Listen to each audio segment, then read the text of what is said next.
I'm Kaylin. This is Politalks. I am here with Glen Murray, who is the MPP for the Toronto Central riding and the Minister of Environment. Welcome. We are so happy to have you here. Thanks, Glen. It's great to be here. Thank you. So just to start off, how did you get into politics? Oh my God. Well, I was born in Montreal and then eventually lived in Ottawa, Toronto, and then ended up in Winnipeg. And when I was in my 20s, the AIDS epidemic hit, and I was a young gay man. And by the time I was 30, I lost 43 friends to AIDS. And I was taking care, doing volunteer home support for my friend Jim, who was quite sick. And I'd always been interested in city building and city politics. And at the time I was working at the post office. And he grabbed me by the face, looked into my eyes, and he said, "So what are you doing with your life?" And I said, "Well, I work for the post office." He said, "When you die, do you want that written on your gravestone? You work for the post office." And I said, "There's nothing wrong with working for the post office." He said, "Yeah, but what do you want to do?" And I said, "Well, I want to be a city councillor. I want to see human rights for people with disabilities, gay and lesbian people, all of that. I want to see a community health center for people with AIDS because it's just like all volunteer. There's no support right now. I'd like to see sexual orientation in the Human Rights Charter. I'd say I have great pride there. I want to be a dad. I want to be a father." And he said, "So why don't you do those things?" And I said, "Jim, it's 1986. It's like there's no gay people elected. Harvey Milk got shot 11 months." And I said, "There's no gay parents. There's no gay politicians in this country. You can't do those things. Don't be ridiculous. This is Winnipeg, not San Francisco." Anyway, so about a week later, he grabbed me again and he said, "Look, I may not have much longer to live. How much time have you put into these things?" And I said, "I'm not wasting my time doing something, chasing a pipe dream." And he said, "But maybe that's why. Like, you got to promise me, write these 5 things down, and you sign that, and you tell me you're going to do that, and you swear you're going to spend the next 5 years trying to do each of the things on this list." And so I came back a week later, and he was dead, and the note was there, and it just said, "Do it," written across the top of it, and I took that away, and I sort of said, well, why am I not trying that? I just convinced myself that people who are gay, and we say it to people who are black, people who are Aboriginal, we say it to women, and I bought that idea that I couldn't do these things, that no one would ever vote for me.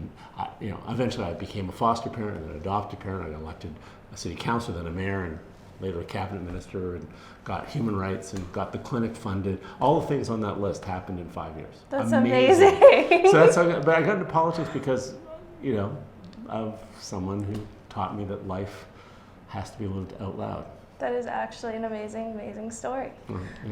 It's pleasant to look back on now, but at the time, losing most of the people I loved was a pretty horrible thing. Okay, so take me through a day in your life. What does a day in your job entail? Oh my God. So I usually get up at 5 o'clock. That's wow. pretty typical. And I often meet people for breakfast because those first few hours of the day, because most of my constituents work, so I'm seeing them when they can't work. So early in the morning, and then at the end of the workday, like after 5 o'clock, I'm doing things like this. And that's my favorite part of my job because I'm working with the people I really care about in these amazing neighborhoods that I get to represent. And the MPP job is really fun because we do community planning meetings, we do these distilleries where we talk about issues. I do a lot of advocacy work, and sometimes a lot of it's just writing letters, communicating, helping people access services, get student loans, help people who are trying to get into a college or access ODSP or get their kids into childcare. So a lot of it's service access, but sometimes you just get so frustrated with the bureaucracy. I mean, I've literally one day, one woman who had 2 kids and couldn't get a decent place to live. We jumped in a cab and I went to Toronto Community Housing's head office, which isn't even a provincial thing, it's a municipal thing, but that she couldn't get any help anywhere. And I just sat there in the lobby until someone came down and helped her out. And we sat there, and then eventually one of the senior people at Toronto Community Housing came down, just because she was being treated so unfairly. So sometimes you have to do activist things, sometimes you do that. And then the other side, I'm working on, we're working with municipalities as transportation minister to electrify rail, get new LRT systems as things built.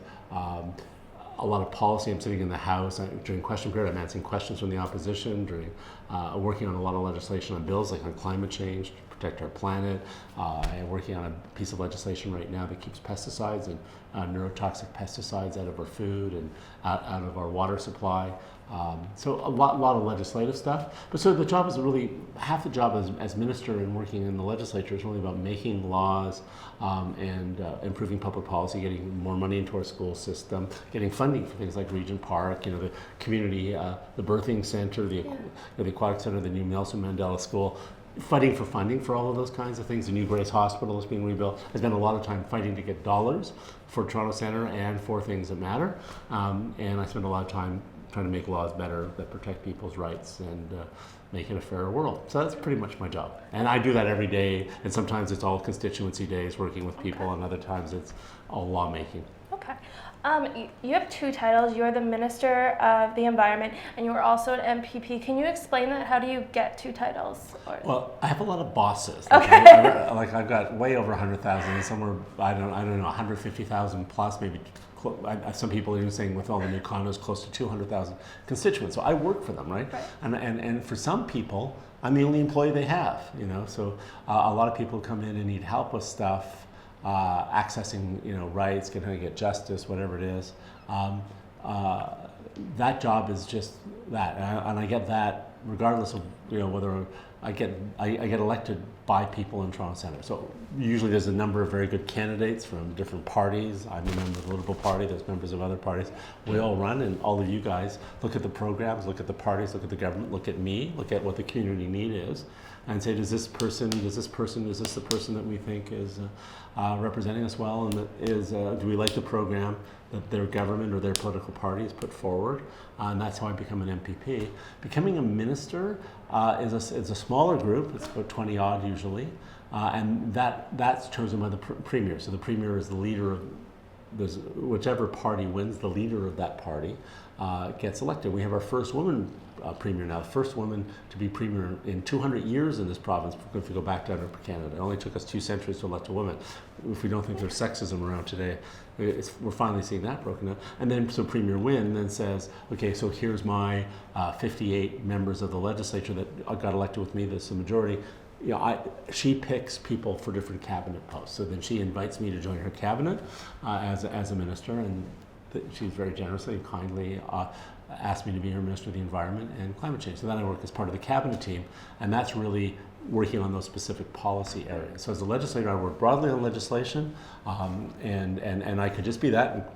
I could be an MPP as a legislator, and I could be the MPP as constituency worker. But when you're a cabinet minister, you join the other wing of government, which is the executive wing of government. So the executive council are all the ministers, and they lead the government policy agenda. We're each responsible for the environment. I'm responsible for the safety of our water and our food and our soil and our air quality and climate change, fighting against that. And I'm in that legislature, the lead MPP, to make sure that those things are protected. And I sit at the cabinet table and I bring forward laws and regulations on which my colleagues in cabinet and eventually caucus and often eventually the legislature would vote on. So I'm the proponent of law as a minister. Great. I was on your Twitter a few times today. I saw that you tweeted about carbon tax. This is something I feel like a lot of people have heard a lot about, but a lot of people aren't clear on what it is or why we need it. Carbon pricing, let me put it this way. Our planet is in real trouble. Right? I think probably a lot of students in school know that because they read about it. So carbon dioxide has always been CO2 has been part of life on this planet.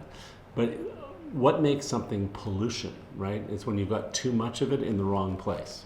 So, you can, there's lots of things that you might put in your hair, or clean your floors with, but you wouldn't want to drink because it would kill you, right? So carbon dioxide, or any substance is safe in some places. But because of the amount of industry, automobiles, airplanes, we emit so much carbon dioxide and there's no price on it. There's so much of it entering the atmosphere so quickly that it's changing the chemistry in the atmosphere. more carbon is displacing and changing that mix. And when you have carbon dioxide or CO2 in the atmosphere, which is it changes the weather, because what's happening is, the reason we're not a dead rock in space is because we have an atmosphere, and water is contained. When it gets heat from the sun, the atmosphere just keeps it from bouncing back into space. So really that atmosphere keeps the Earth warm and keeps life and water on the planet. When that atmosphere gets choked up with carbon dioxide, because we're putting more of it out there than the planet can absorb or emit out, it starts to get warmer and warmer and warmer, and that causes deserts. It's contributing to acidification of our oceans, so our oceans are becoming acid, so fish are dying.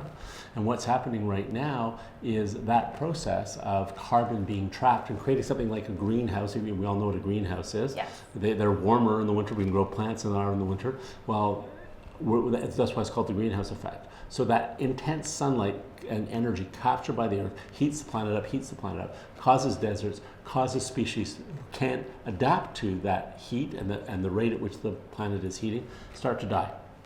And so we're losing species. We're seeing strange, weird weather. The ice cap is melting, and that's increasing the problems. So water levels are rising. We're seeing deserts and droughts in places. Our food prices, if you go down to the local grocery store, you'll see are up 20%, which is hard for working families. That's all because of drought in California, where about 1/3 of North America's food comes from. If you went to Tim Hortons, there's been droughts in Brazil where coffee beans are growing. So you'll notice our coffee prices are up at the local Timmy's, about 10 cents a cup. And that's going to get worse and worse and worse and worse as time goes on. So part of what we're working on is policies to reverse the emission of carbon dioxide. And one of the most important things is, since it's free to emit this pollution and expensive to contain it, if you don't put a price on it, then no one's going to contain it, and everyone's just going to continue to dump carbon pollution into the atmosphere.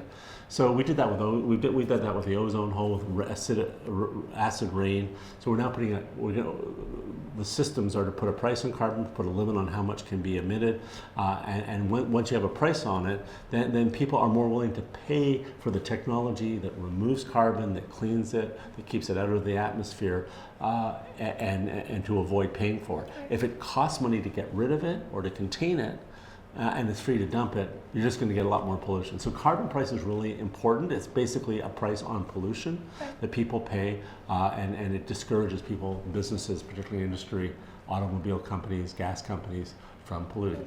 Okay. That's what carbon pricing sort of is. Great, thank you for explaining that. You were involved in the Regent Park redevelopment. Can you tell me a little bit about that?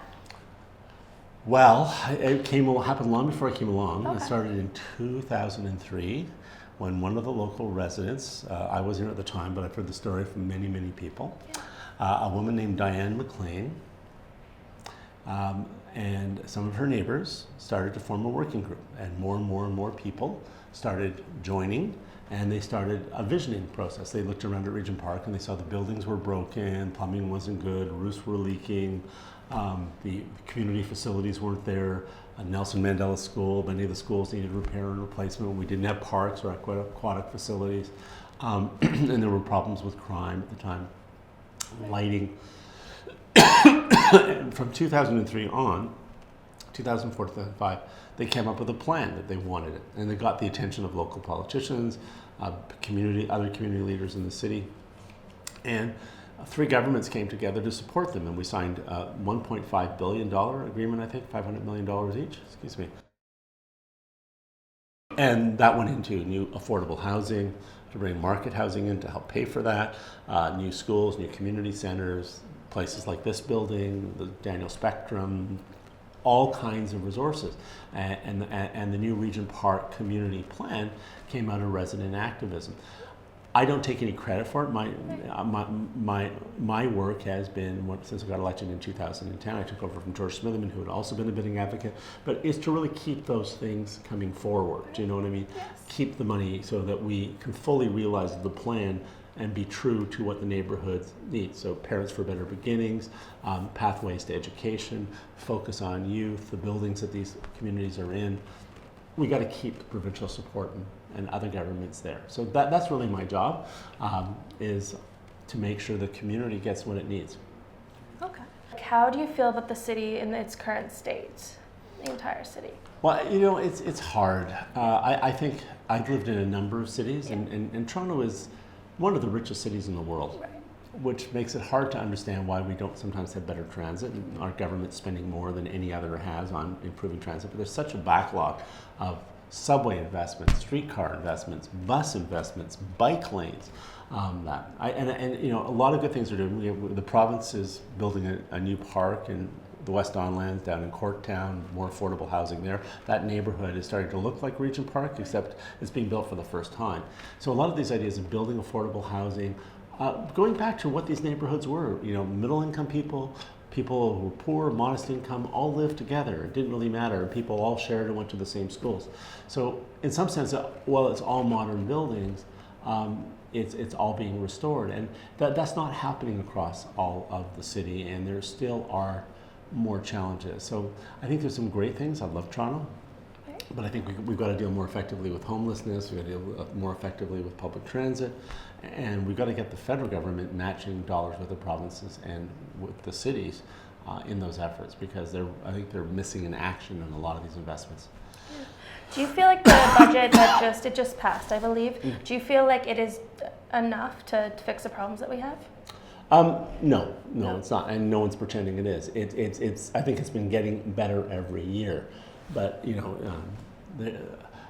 we went through under the Mike Harris government major cuts to healthcare, social services, children and youth services. So, we've been building back up. I mean, they filled it rather than build subways, they filled them in. 3 subway lines were canceled at a time the city was growing. So we're still making up for deficit. We also hit a recession in 2008, which most people remember because many people lost their jobs. So we had to expand our spending, which we kept, to stimulate the economy. Create more jobs for modest income families, middle income families, and our whole community. And we still have a lot to do. So, and the challenges are huge. Youth unemployment is still higher than I would like it to be. But is it coming down? Yes, it's dropped quite significantly. But we have 5-10 more years of hard work. But there are some parties that will promise you everything tomorrow and say nothing is good enough. I don't think that's reasonable, and the party that was in power for us, the Conservatives, think that we can do without these things. We don't need that. Everyone should own a house and drive a car, and why do we need public transit and public housing? But I think that the success that we've had over 10 years, and you can see it in how dramatically different our neighborhoods now are, is because we've made so steady investments every year. But most important, because we've listened to people like Diane McLean and all the people who live in Regent Park. And one of the biggest fights I have is not just making sure the money keeps flowing for these projects, but to make sure that government keep listening to the people who live in the neighborhood. Awesome. Thank you so much for being here. I'm so glad that there are people in the city like you working for change. And thank you for watching Politalks on RPTV.